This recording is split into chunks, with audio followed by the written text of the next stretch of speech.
So one of the other things that has a lot of effect on an animal's behaviour is what they're fed. I mean, certainly we've seen it a lot in children. You know, we've now come to realise that numbers and additives aren't good for children, and certainly aren't good for their behaviour and can cause a lot of problems. But what a lot of people don't realise is actually it's a very similar thing within the animal world, and a lot of dog behavioural problems and a lot of overactive, agitated, stressed out animals are maybe being fed the wrong food, and that can be something that can be very easily changed, that can really help. So, Robert, what do you think about this issue? A dog is primarily a scavenger. It's designed to eat pretty much anything. So we often assume that you can just pick this food and slap that down, he'll be fine. And he may survive on it, he may exist on it. And because he's not showing anything that we think of as obvious, we assume that's working well. But that's not necessarily the case. And what we find is some of the things that they put in foods are really seriously bad for dogs. But the manufacturers often rely on the owner not knowing that. So there are foods that use things like used engine oil, not even first generation. It's run through a car for 60 or 70,000 miles. That oil is now sold to pet food manufacturers who put it in pet food. I don't want to feed my dog my car's engine oil, so I would want to avoid a food that had it. Antifreeze, often used as a preservative. So you'll see it on the bag as ethanol or ethylene glycol, because they don't want to tell you it's antifreeze. If you go to your car accessory shop, read what it says about a bottle of antifreeze. If you consume any quantity of this chemical, you must go to hospital immediately, because it's believed to be carcinogenic. Now, antifreeze doesn't break down under heat, so even if you bake the food, it will still be active within the food, and you're feeding your dog small amounts of this poisonous chemical every day. Used cooking oil, again often used now in pet food. Now you're not allowed to reuse cooking oil. Restaurants and things can't, because it's believed to be carcinogenic. It's routinely put in dog food. There are dog foods that contain things like wood, sawdust, wood shavings, bark, leaves, fur, feathers, claws, heads, beaks, and almost no meat whatsoever. So often when you look at a bag, and some of the clues are on the bag, if you look at a food, for example, we know a well-known one, I'm not allowed to mention the name, excuse me, sorry, bakers. But if you take a handful of this food out and there's a whole variety of different colours, do you think that appeals to the dog? He looks at it and goes, oh, it's all green and yellow and orange, I much prefer that food. No, that's just designed to trick the owner into thinking this must be a good food because that's what I like my food to look like. But why is it really those colours? Well, because it's stuffed full of chemicals. When you read the bag, often there are clues on the bag because legislation says you have to tell people, but it's how you word it.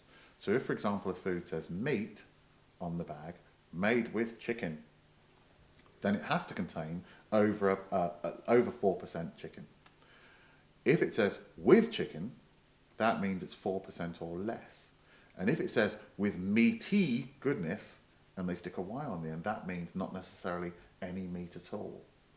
So there are things that they can word it, they have to word it in a particular way, but they can be very clever with the wording so you as the owner won't see. Often it will say, with chicken flavour. And the flavour will be much smaller words, and again it tells you there isn't any chicken, it's just flavoured. But the owner thinks they're getting a really good quality food. Now, I certainly have seen many cases where a dog's been hyper, manic, and all I've done is tell the owners to change the diet, and they've seen a dramatic often change in the dog's behaviour. But there are things that we put in there that we know are cancer causing, and if my dog lives to be 8 and then gets a cancer and dies, I don't want to have to think, well, did he just get cancer? Or have I been feeding him something for 8 years that caused that cancer? I don't want to have that concern, so I'm going to try and always feed him the best things that I can. When an owner is coming to choose a diet for their dog, what should they be looking for? Firstly, most quality, particularly dry foods, will be one colour.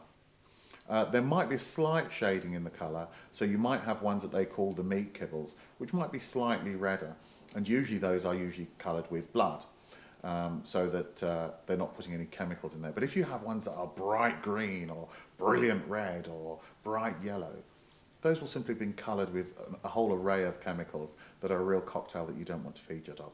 So usually good quality foods are pretty much the same colour and the same shape.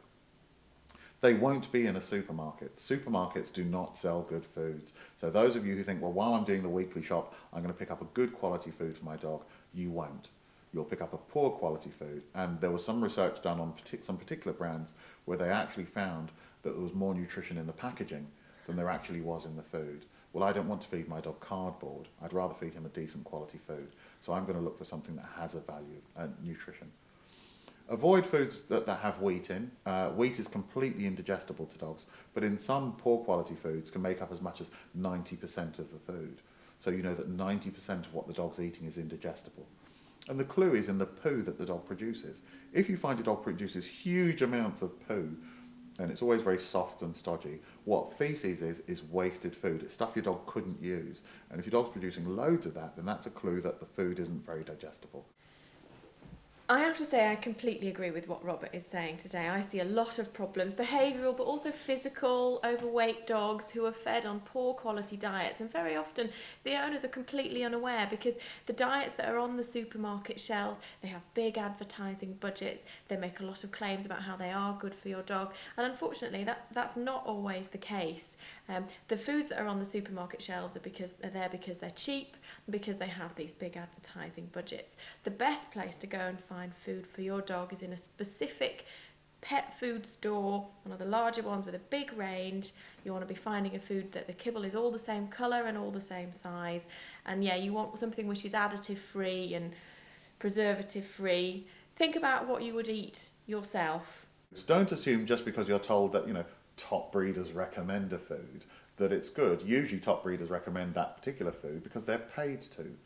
And when you look at wet foods, actually I don't know of a wet food on the market that I would recommend to feed to a client. Now there are some foods that are very good in terms of their ingredients, particularly some of the ones that come in those kind of vacuum packs. The ingredients are very good, but they're very high in water, which isn't necessarily a bad thing. But what that means is they're also usually very high in protein. So although you're giving a dog a good food, it will probably make the dog really, really hyper, which of course the owner will find even more difficult to live with. So you have to be very careful about that. And you see those lovely little tins, especially for your special little friend, that are brought out often especially for small dogs. Honestly, I'd rather feed my dog the tin. They're absolutely chock full of crap. And I absolutely agree with you. The little shiny little tins of, I say, well, that's the equivalent of feeding a dog a Mars bar. The other thing that I think is a massive con, and people really must stop and take notice of, is all of the kind of preparatory treats now for their denture. And there was one I was reading recently in a stick form, supposedly, that says 80% tartar reduction, but it doesn't say in comparison with what. So when you read the ingredients are exactly the same as their food, except that this dental thing also contains sugar. So you tell me, in what way is this better? The dental issue is a big one, and it's one after obesity. I would say from a health perspective, it is the biggest issue of feeding a poor quality diet. Yeah. And if you get the quality of diet right the first time, you're going to count your dog out of a lot of problems. But if you're worried about its teeth, go to your vet and ask their advice. Not all dog foods are equal. And I think that's a really important point to get across.